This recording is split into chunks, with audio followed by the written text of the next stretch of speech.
Hi, I'm here with Jennifer Kretschmer, AIA and NCARB, Cal Poly SLO graduate. We're here at the CRAN Conference. She just gave a great presentation on the virtual office. Jennifer is a San Francisco Bay Area native. She founded Kretschmer Architect in 2003, specializing in single-family, multifamily, residential, and commercial projects under 10,000 square feet. Her firm has been a virtual office since 2008, and Jennifer was a speaker at the recent AIA’19 Conference on architecture on this subject. Jennifer has been the co-chairperson of the Programs Committee, CRAN Chair 2016 to present, and has held the positions of Associate Director and Director on the AIA Silicon Valley Chapter Board. She started the Chapter ARE Study Group. Jennifer began her membership to the chapter when she received the AIASVC Scholarship in 1993. She has performed 10 years of service as a volunteer art teacher within the art docents of Los Gatos, providing K-8 art education, and is an artist, primarily painting watercolors. She has also served on the LGUSD Measure B Citizen Bonds Oversight Committee. Her commitment to the profession of architecture and the AIA Silicon Valley has led to being awarded the AIA National Associate Member of the Year 2002 and several President Distinguished Service Awards from the AIA Silicon Valley. Jennifer, thank you for doing this interview with me. And I was looking up, we have like parallel lives because I did the art docent program. That's why I was like laughing. The art docent program, I thought that it was like only in our school district or something, and that it wasn't kind of this national program. And I kind of did city building with the kids also. And you said that you were, your son was is your son that was 3 months old when you got licensed? When I started my business. Yes. And my daughter was born, and I started it, and I also got licensed like when I was like 4 or 5 months pregnant or something. It's totally. I don't have a virtual office because it's only me. I would love to have a virtual office, but. So what are your first recollections of experiencing architecture? So my first recollections are really like helping my dad do woodworking. I'm the oldest child, and my younger brother is 8 years younger than me. So I think, my dad said, I have a kid, don't care whether boy or girl, help me in the wood shop. And he liked to make wooden toys. So and we made furniture together, and we actually built a room on the back of our house together when I was 9 years old. So I would have to say a lot of it is just having great support from my father, and also my mother, who was very like to do artistic things like crafts. She was a sewer. My dad liked to do building. Sew everything. I have so many dresses that I wore to school, that have so many frills on it, and then I would be in the dirt playing with the boys with the Tonka trucks, and the teacher would be like, "Oh, your mother made you this dress. Get out of the dirt." So I mean, I think I was always inclined to go towards building and construction, but I'm just lucky that I had very good supportive parents, especially a dad who just recognized that in me. And like the first time I said, I think I would like to be an architect, he found out who's the most prominent California woman architect, and he found Julia Morgan. And so actually the first architect I ever knew about was Julia Morgan. So to me, it didn't seem odd to become a woman architect, because my first inspiration in architecture was learning about Julia Morgan. So that's how, I really kind of got started in it. But I was 12 years old when I decided that, I boldly went up to my dad and said, I'm going to be an architect, and my mom, and they're just like, oh, okay. Yeah, I decided at 8. I mean, not 8. You're at 8th grade. 8th grade. Yeah. So around the same time. Around the same time. Yeah. And they never said you can't be an architect. No, they never said that to me. In fact, it wasn't until I was in high school that I actually had my guidance counselor tell me, "Oh, that's a very male-dominated profession. Are you sure you want to do that, sweetie?" By the way, she was a nun. I know, the story just gets better. So I actually literally stood up out of her, out of the chair I was sitting in, walked out the door of her office and never saw my guidance counselor again the rest of the time I was in high school. Like, she'd call me in and I'm like, nope, not going to see her. So anyway, yes, so I was very dedicated to becoming an architect and not letting anybody stand in my way. But yeah, I was told, like, well, you don't have the math. You don't have the math. Like, you haven't taken the math yet. And I said, well, it doesn't really matter, and then she gave me the names, right, of Penn State University and Carnegie Mellon. I said, they both require that you have already taken trigonometry in high school. And I said, I'm moving to California and I'm going to go to community college and transfer to Cal Poly. And that's what I told her. I said, so I don't need to have trigonometry.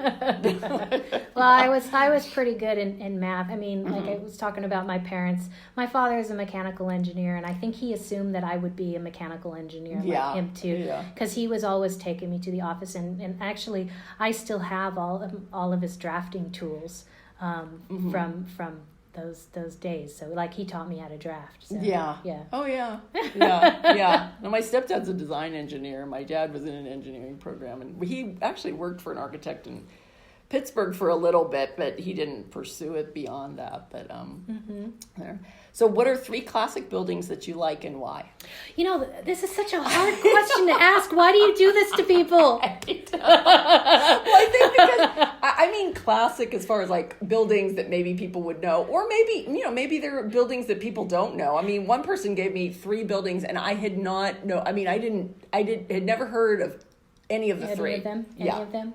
I mean, it was just very local architecture that she was talking about, and I had no idea. Yeah, and is it classical architecture? No, or it's is not it like classical. It's just like inspirational buildings, Yeah. Well, I have to say that I have been obsessed with the Chrysler building like pretty much my whole life. Yeah. I mean, I even have a cookie jar that's like the top of the Chrysler building. So, I mean, I really love that Art Deco style of the Chrysler building, and so I think that was probably one of my early inspirations. And then I learned about the Sydney Opera House, and I was just like, that was like the first true geek out because of how it was built out of concrete. So I was so fascinated as an engineer side, but then so enthralled by it, its round forms. And so, that's another one of my favorite buildings. But I have to say, as far as it comes to like homes, truly is Falling Water. Okay. I've had the opportunity of going there and experiencing it, and it's definitely, there's magic in that building and energy in that building when you're there. And I know that like structurally it's had issues over the years, but there's just something very special about how all those forms came together into the side of a hill that I find that very, very inspirational. Yeah, and especially because the owner had said, right, I mean, here the owner of major department store was saying like, oh, I want it over here, and then he was like, no, we're going to put it right here. Yeah. Right? I mean, how different would that have been if he had like put totally. it? But I mean, I think that's also another like huge inspiration in like having a client that was willing to like say, okay, let's take your idea and let's run with it. Yeah. Because in our daily lives as architects today, we don't often get that. And so like, I think that's kind of magic that he could get a client to like just go with his ideas 100% completely behind him. I mean, I was just talking to Vern today, and he was just saying like, oh yeah, Frank Lloyd Wright never went after any jobs. Yeah. Which of course, like today, it's like, well, I mean, at least you would have to, right? You might have a client come to you, but you still have to give them a proposal. It's not like they're going to say, yes, I absolutely want you. Right. No, I mean, they're going to start to, say, oh, is it really going to be this much? Or, Yeah. So, and I like Falling Water. I grew up in Pennsylvania, but I actually never went to Falling Water until after I had left Pennsylvania, and then came back for somebody's wedding, and we went over there, with my husband and our daughter, who was like a year old at that point. So, nice. Yeah. So what do you like about being an architect? Everything.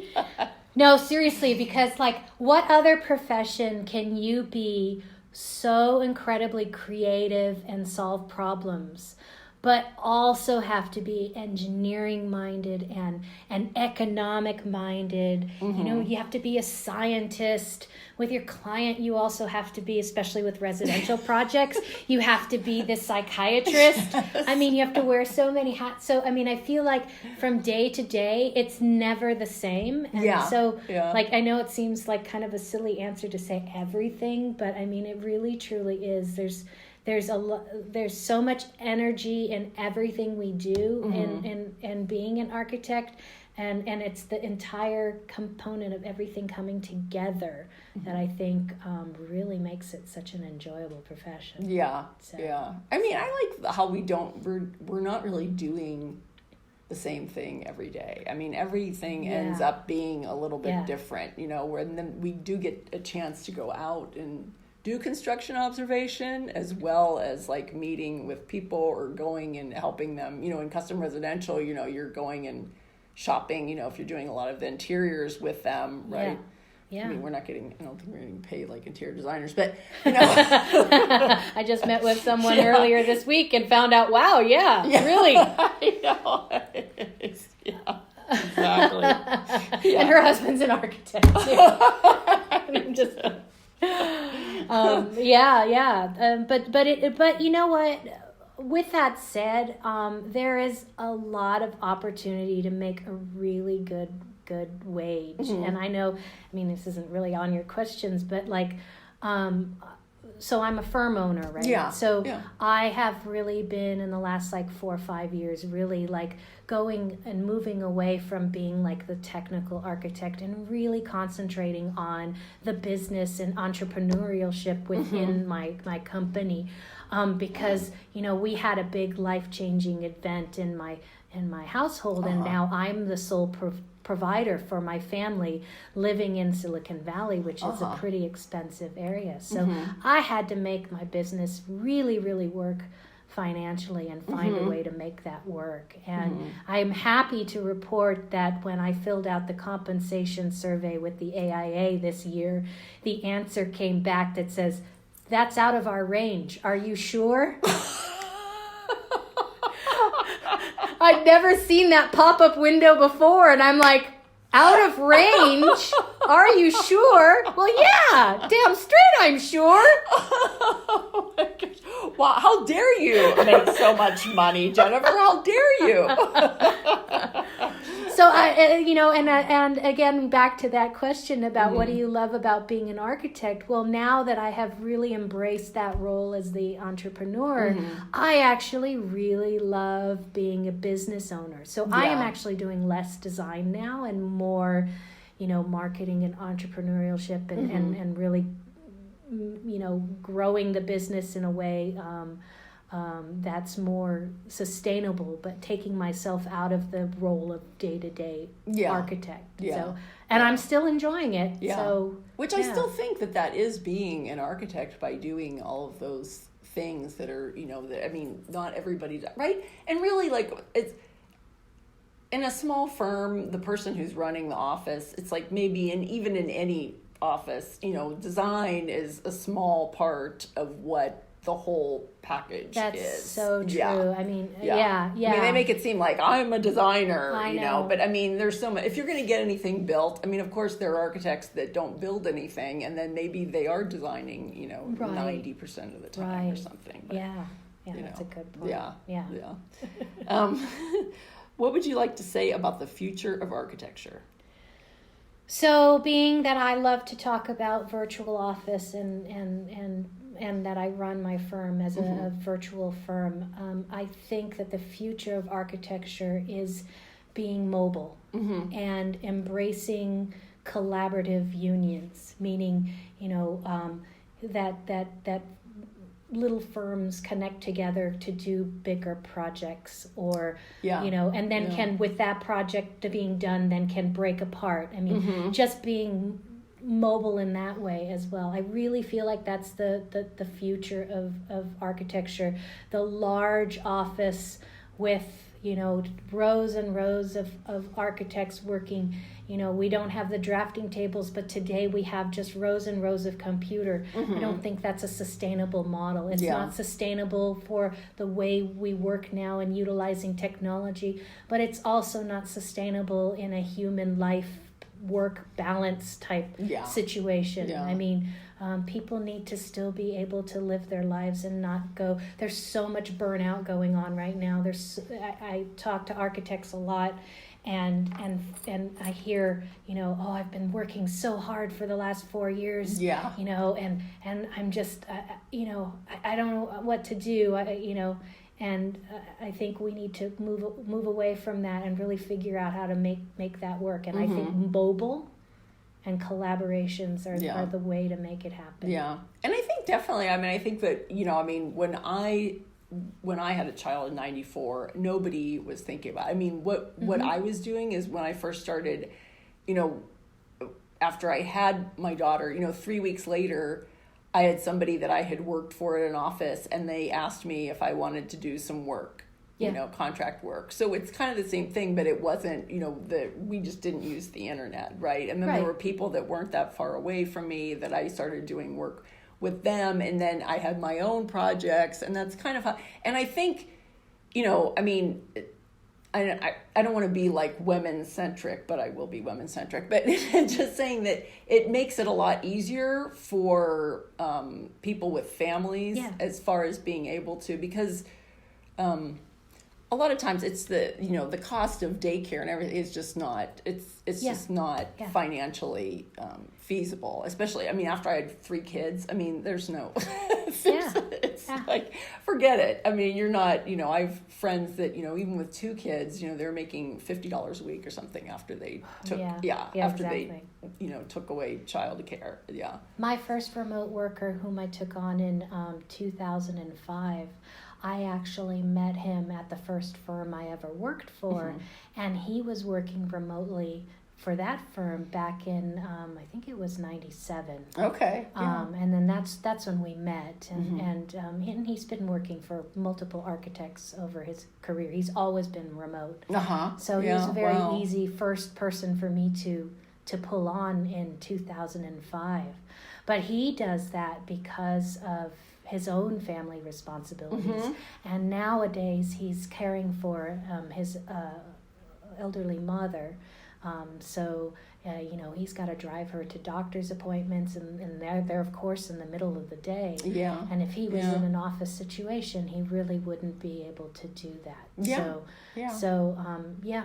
It works for a lot of different people's lifestyles. And I've said, I've said before about just what equitable firms or equity by design, that when I was talking in this other podcast, when I was saying, I said it's not just all of these women out there saying I want to telecommute, it's and they the people on the podcast were like, I want to telecommute too, and some of them had in the past. So it's not just about women, it's about men and women, and being able to, and everyone being able to set up a work style that is similar with their lifestyle. Right. Yeah. Right. So that they're not totally shut out of, the architecture. Right. Basically. Right. Yeah. And I don't want to just stress on responsibilities too. There's stuff that you need to do to feed your soul.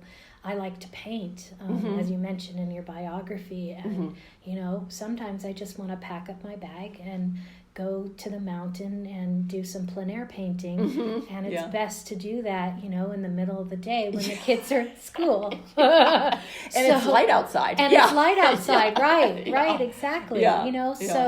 So being able to push things off later in the day, or being able, but that sort of thing is important because it feeds my soul. Yeah.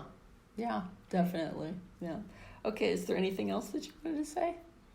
No, we've had a great discussion, so I don't know what else to add to this discussion. Now we can go to the happy hour that's up on the rooftop. I'm so looking forward to that, because being presenting today on the fly, basically, and I did really feel like it was presenting on the fly. Yeah, that was a stressful event. I thought that you did a great job, and I was able to come back from the one interview and actually make it because there was a little bit of delay. And seriously, I saw the tail end of your presentation at AIA National, which you said went on without it, but I don't think I've ever been to a presentation where everybody's slides have gone, or everything was uploaded, and I was glad that you could be the woman architect on this at the CRAN CRAN Symposium. Thank you. Thank you very much, Jennifer. You're welcome. Thank you.